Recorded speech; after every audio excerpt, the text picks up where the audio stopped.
Hey guys, welcome back to the channel. आज हम बात करने वाले हैं वर्डप्रेस की 10 सबसे कॉमन गलतियों के बारे में, जो सिर्फ बिगनर्स ही नहीं, कई बार एक्सपीरियंस ब्लॉगर्स भी कर देते हैं। चिंता करने की कोई ज़रूरत नहीं है। मैं सिर्फ गलतियों को ही नहीं बताने वाला हूँ, बल्कि आपको उनका सिंपल सॉल्यूशन भी दूंगा, सो दैट कि आप अपनी साइट को ज़्यादा से ज़्यादा फास्ट, सिक्योर और प्रोफेशनल बना सकें। और हाँ, वीडियो को एंड तक ज़रूर देखें, क्योंकि लास्ट वाली गलती वो सबसे ज़्यादा डेंजरस है। जो पहली गलती है वो है चीप होस्टिंग को चूज़ करना। ये सबसे कॉमन और सबसे हार्मफुल मिस्टेक है।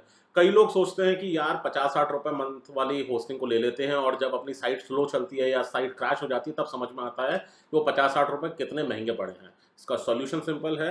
ट्रस्टेड वेब होस्टिंग को चूज करें, जैसे Hostinger, SiteGround, Cloudways, AWS, blue host. Speed और सपोर्ट ये दोनों ही मैटर करते हैं, और ये दोनों आपको बड़े अच्छे से मिलते हैं अगर आप एक अच्छी ट्रस्टेड होस्टिंग के पास में जाते हैं।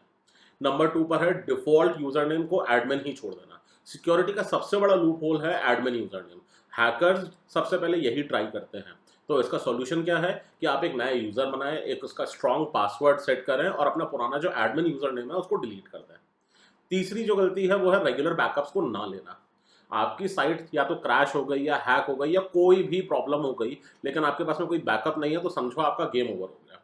इसके लिए आप फ्री प्लगइन्स को यूज कर सकते हैं, जैसे आप ड्राफ्ट प्लस है, जेटपैक है, WP विविड है। आप वीकली या डेली ऑटोमेटिक बैकअप को सेट कर सकते हैं, टेंशन फ्री रहेंगे इससे। नंबर 4 है कोई एसईओ प्लगइन का ना होना। एसईओ प्लगइन नहीं है तो गूगल रैंकिंग नहीं है। वर्डप्रेस एसईओ रेडी है, लेकिन बिना प्लगइन के आपका कंटेंट आप रैंक नहीं करा पाएंगे। आप योस्ट एसईओ, रैंक मैथ, इस तरीके के कई सारे जो फ्री प्लगइन्स हैं उनको यूज कर सकते हैं। ये आपको Meta title, description, focus keyword, site map सब चीज़ों में हेल्प करते हैं।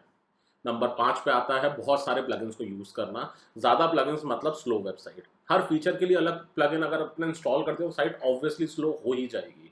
इसके लिए आपको कुछ टिप्स हैं जो याद रखनी है। नंबर 1, सिर्फ ज़रूरी प्लगइन्स को ही इंस्टॉल करें। सेम काम करने वाले प्लगइन्स को कंबाइन करके रखें। और नंबर 3 पे जो भी आपके इनएक्टिव प्लगइन्स हैं उनको डिलीट करना बिल्कुल मत भूलिए।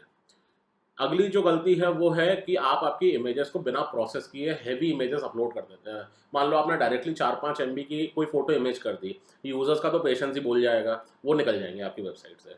तो आपको हमेशा कंप्रेस करके इमेजेस को यूज करना है। कई ऐप्स हैं जैसे स्मश है, शॉर्ट पिक्सल है। आप वेबपी फॉर्मेट में आपके इमेज को अपलोड करें। इससे फायदा क्या रहेगा, आपकी साइट फास्ट रहेगी, आपके यूजर्स हैप्पी रहेंगे, आपकी रैंकिंग बेहतर होगी। जो अगली गलती है जो यूजर्स करते हैं वो है एक खराब थीम को चूज करना। अगर थीम आपको फ्री वाली मिल गई है, आपको अच्छी लग रही है, आपने इंस्टॉल कर लिया, लेकिन आपकी साइट उससे काफ़ी स्लो हो जाती है, और आपका इनफैक्ट मोबाइल और टैबलेट में जो उसका लेआउट है वो काफ़ी टेढ़ा मेढ़ा दिखता है। इससे बेहतर है कि आप एक लाइट वेट फ्री में ही अगर यूज़ करना है तो बहुत सारे रिस्पॉन्सिव थीम्स हैं। एस्ट्रा है, जनरेट प्रेस है, केडेंस है। आप इनको यूज़ कर सकते हैं, काफ़ी अच्छी दिखती भी हैं और ये फास्ट भी हैं। अगला जो है वो है मोबाइल ऑप्टिमाइजेशन को इग्नोर करना। 70 से 80% लोग आज की डेट में अपने वेबसाइट्स को फ़ोन पर देखते हैं, और अगर आपका उनका एक्सपीरियंस खराब है तो फिर वो दोबारा आएंगे नहीं आपकी वेबसाइट पे, वो निकल जाएंगे। तो ज़रूरी है कि आप आपकी वेबसाइट को एक गूगल का मोबाइल फ्रेंडली टेस्ट है उसमें टेस्ट कर लो। आप अपनी रिस्पॉन्सिव थीम्स यूज़ करो, सारे बटन्स और टेक्स्ट रीडेबल हैं कि नहीं ये देखो, और अपनी वेबसाइट को मोबाइल के लिए ऑप्टिमाइज करो। इसके बाद जो हमारा अगला गलती है वो है अपनी वेबसाइट की स्पीड को इग्नोर करना। अगर आपकी वेबसाइट ओपन होने में 5 सेकंड से ज़्यादा ले रही है तो बहुत लोग वेट नहीं करने वाले, निकल जाएंगे।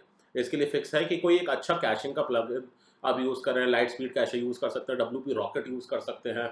आप क्लाउडफ्लेयर जैसे CDN का इस्तेमाल करें, और आपकी CSS और JS की जो फाइल्स हैं उनको कंप्रेस करें।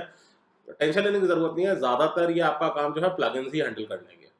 जो 10वां गलती है वो है आपने अपडेट्स को इग्नोर करना। अगर आप वर्डप्रेस की थीम या प्लगइन या कोर फाइल्स को अपडेट नहीं रख रहे हो, मतलब आप हैकर्स को न्योता दे रहे हो। इसका सॉल्यूशन है बेसिक कि आप एक तो ऑटो अपडेट्स इनेबल करो, और अगर नहीं कर सकते हो तो आप हफ्ते में एक बार मैन्युअली अपनी वेबसाइट को अपडेट कर लो। ये आपका सिक्योरिटी के साथ साथ कंपैटिबिलिटी को भी ध्यान में रखते हुए आपकी वेबसाइट को अप एंड रनिंग रखेगा। तो दोस्तों, अगर आप इन 10 मिस्टेक से बच गए हैं तो आपकी वेबसाइट सबसे ज़्यादा तेज, सिक्योर और सक्सेसफुल बनेगी, ये गारंटी है। आपने इनमें से कौन कौन सी गलतियां करी हैं कमेंट्स में हमें ज़रूर बताइए, और लेट्स बी ऑनेस्ट, सबसे बेस्ट सीख वहीं से मिलती है। अगर आपने गलती नहीं करी, इसका मतलब यह है कि आप कुछ ना कुछ गलत कर रहे हो। अगर वीडियो आपको हेल्पफुल लगा हो तो आप लाइक बटन को दबाएं, हमारे चैनल को सब्सक्राइब करें, और बेल आइकन को भी दबा दें। फ्यूचर में आपको हमारे जो अपडेट्स हैं वो मिलते रहें। तब तक के लिए हैप्पी ब्लॉगिंग।